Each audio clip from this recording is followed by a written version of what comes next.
আজ বেশ ভালো রকমই ঠান্ডা পড়েছে, আর শীতের দিনের প্রথম খিচুড়িটা তাই আজ বানিয়েই ফেলবো।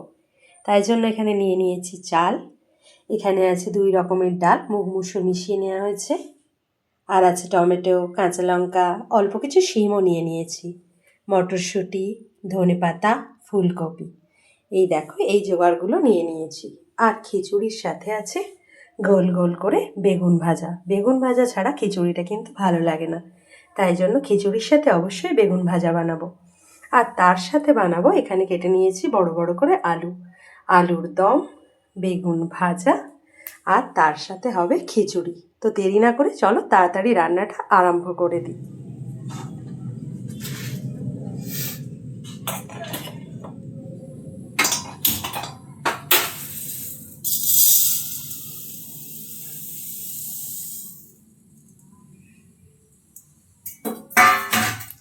খিচুড়ি বানানোর জন্য প্রথমেই ডালটাকে ভালো করে ভেজে নিতে হয়। তো চলো ডালটাকে ভালো করে ভেজে নিই।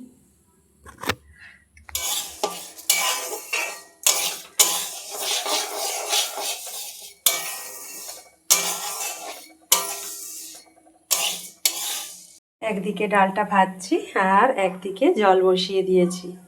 এরপর চালটা ধুয়ে তুলে দেবো। জল গরম হয়ে গেছে, চালটা তুলে দেবো। এখানে ডালটাও ভাজা হয়ে গেছে, এরপর ডালটাকে নামিয়ে নেব। ডালটা ভাজা হয়ে গেছে, এরপর ডালটাকে একটু ধুয়ে নেব, কারণ আগে ধোয়া হয়নি।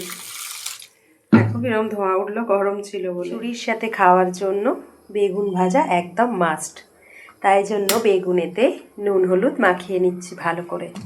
এরপর গরম গরম গোল গোল করে বেগুন ভাজা করব। এই খিচুড়ির সাথে এই গোল গোল বেগুন ভাজাটা খেতে কিন্তু দারুণ লাগে। এখানে তেলও বসিয়ে দিয়েছি আর তেল গরমও হয়ে এসেছে। তো চলো বেগুনটা দিয়ে দিই। এইভাবে এক এক করে সব বেগুনগুলো ভেজে দিই।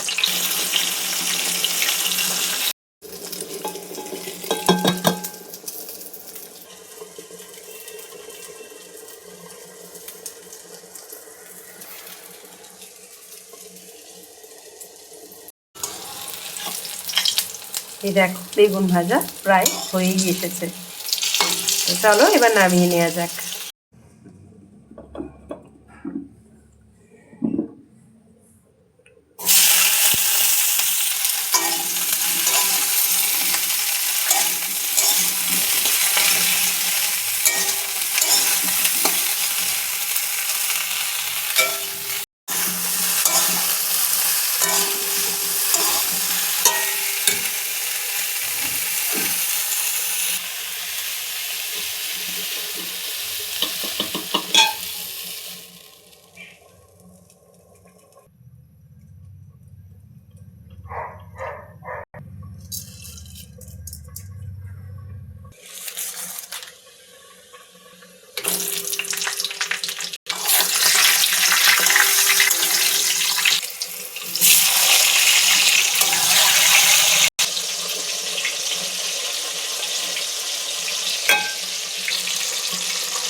না, ধনে পাতা নেই।